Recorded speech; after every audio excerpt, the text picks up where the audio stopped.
அஸ்ஸலாமு அலைக்கும் வரஹ்மத்துல்லாஹி வபரகாத்துஹு. இன்னைக்கு நம்மிடையே அப்துல்லா பாய் என்ற ஒரு நண்பர் அவருடைய மருத்துவ உதவி தேவைக்காக நம்மிடம் கால் பண்ணி பேசினாங்க.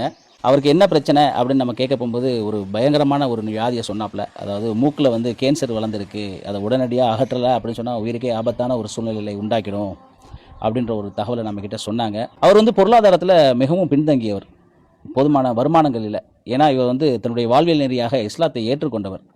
பல இடங்களில் வேலை செஞ்சவர், சொந்தமாக ஆட்டோ ஓட்டினார், பழங்கள் வியாபாரம் செஞ்சார். இதற்கிடையில் இந்த வியாதி இவரை தொற்றிக்கொண்டு இருக்கக்கூடிய இந்த நேரத்தில் உங்களுடைய பொருளாதார தேவைகளை அதிகமாக நாடி இருக்கிறாரு. சென்னை கேன்சர் இன்ஸ்டிடியூட்டில் ஒரு 3 மாத காலம் தங்கி அவர் சிகிச்சை பெற வேண்டிய கட்டாயத்தில் இருக்கிறாரு. அவருக்கு தங்களாலான பொருளாதார உதவிகளை தாராளமாக வாரி வழங்குங்க.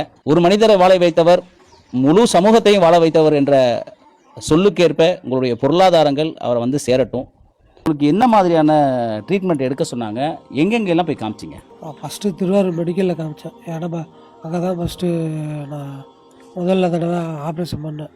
அங்கே போய் ஆப்ரேஷன் பண்ணிட்டு திருப்பி கேட்கும் போது ரொம்ப முத்திருச்சு, உங்களை இங்கே பார்க்க முடியாது, நீங்கள் தஞ்சாவூர் தான் போகணும் அப்படின்னாங்க.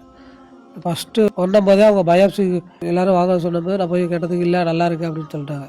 பயாப்சியில் ஒன்றும் இல்லை அப்படின்னாங்க. ஆப்ரேஷன் பண்ணி ஒரு 4 மாதம் கழித்து மூக்கில் திருப்பி அடைச்சிக்கிச்சு. இந்த மூக்கு அடைச்சிக்கிச்சு. ஆப்ரேஷன் பண்ண மூக்கு இந்த மூக்கு திருப்பி அடைச்சிக்கிச்சு. அடைச்சிட்டு சரின்ட்டு விட்டுட்டேன். சரி இந்த மூக்கு தான் இருக்குது அப்படின்ட்டு அசால்ட்டாக விட்டுட்டேன். திருப்பி ஆப்ரேஷன் பண்ண இது இல்லைன்ட்டு விட்டுட்டேன்.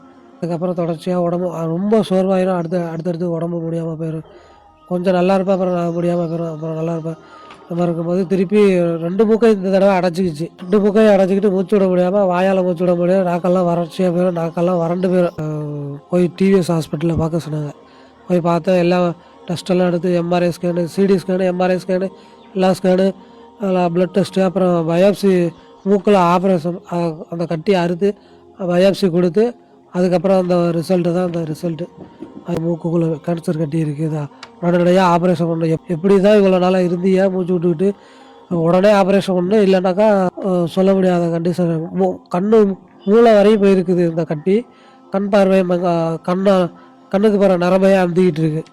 அடையாருக்கு போக சொன்னாங்க. அடையாறு போனாக்கா எப்படியா இருந்தாலும் சரி பண்ணிடுவாங்கன்ட்டு அடையாறு போனால் அங்கே போய் பார்த்ததில் அங்கேயே சிடி ஸ்கேனு, எக்ஸ்ரே, இன்னொரு சிடி ஸ்கேனு எல்லாம் பார்த்து இது பண்ண சொல்லுங்க. 3 மாதம் தங்கி அங்கே ட்ரீட்மெண்ட் மெட்ராஸ்லேயே ரூம் எடுத்து தங்கி ட்ரீட்மெண்ட் எடுக்கணுமா. கீமோதெரப்பி மாதிரி கொடுத்து அப்புறம் அந்த கட்டியை சின்னதாக சுருக்கி அதுக்கப்புறம் எடுத்துகிட்டு அதுக்கப்புறம் கரண்ட் வச்சு இது பண்ணுவாமல் நம்ம திருப்பி செக் பண்ணி பார்த்துட்டு தான் கிளியரானது பிற்பாடு தான் கொஞ்சம் ரிலீஸ் பண்ணி விடுவாங்களாம்.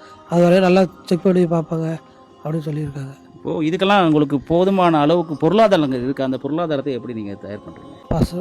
பொருளாதாரம் இதுக்கு மௌலானா கொடுத்தாங்க, நைமு கொடுத்தாங்க, அதிரி நைமு, இன்னும் நிறைய பேர் கொடுத்தாங்க. அதில் தான் இந்த இதெல்லாம் செஞ்சேன். மேற்கொண்டு அவங்க கொடுத்த காசுல இன்னும் கொஞ்சோண்டு வேற இருக்குது. அது பத்தாது. மேற்கொண்டு 3 மாதம் தங்கி இருந்து பார்க்குறதுனால கொஞ்சம் காசு செலவழியும். ஒரு நாளைக்கு ரூமு வாடகை 500 ரூபாய்க்கு மேலே சொல்கிறாங்க. அதனால தான் கொஞ்சம் இதாக இருக்குது. பக்கத்துலேயே எனக்கும் எந்த பக்கட்டும் சப்போர்ட் இல்லை, அங்கிட்டும் சப்போர்ட் இல்லை. அதெல்லாம் சரி ரூம் அங்கே பக்கத்துலேருந்து எடுத்து எனக்கும் மெட்ராஸில் எட்டி இருந்து அடையாருக்கு போவேன். அந்த அளவுக்கு நாலேஜ் கிடையாது. பக்கமாக இருந்துச்சுன்னா கொஞ்சம் ஒய்ஃபு நானும் அப்படியே முதல்ல பக்கத்துலேயே இருந்து போய் பார்த்துட்டு வந்துடலாம். பஸ் ஏறி போவோம், ஆட்டோ ஏறி போவோம். அவ்வளோ டிராஃபிக்கான இடத்துல அந்த மாதிரி இடத்துல நான் பழகுனதே கிடையாது. இப்போ தான் முதல்ல இந்த தடவை தான் போயிருக்கேன். அதனால் ரூமு தேவைப்படுது. அதுக்காண்டி அன்பார்ந்த சகோதர சகோதரிகளே, இவருடைய இந்த துயரமான நேரத்தில் உங்களுடைய பொருளாதாரங்களை அதிகமாக உதவி செஞ்சு அவர் பூரண குணமடைகிறதுக்கு உங்களுடைய உதவிகளை நாடி நிற்கிறாரு. இந்த ஸ்க்ரீனில் தெரியக்கூடிய ஜிபே நம்பருக்கு தங்களாலான பொருளாதார உதவிகளை அதிகமாக செய்ய வேண்டும் என்பது தான் அந்த பதிவினுடைய நோக்கம். இவரை தொடர்பு கொண்டும் பொருளாதாரத்தை தாராளமாக வழங்கலாம். வரக்கூடிய வியாழக்கிழமை சென்னைக்கு போகிறாங்க. உங்களுடைய பொருளாதாரங்களை அதிகமாக செஞ்சு இந்த நோயிலிருந்து அவரை விடுவிக்க அனைவரும் பிரார்த்திப்போம். அஸ்ஸலாமு அலைக்கும் வரஹ்மத்துல்லாஹி வபரகாத்துஹு.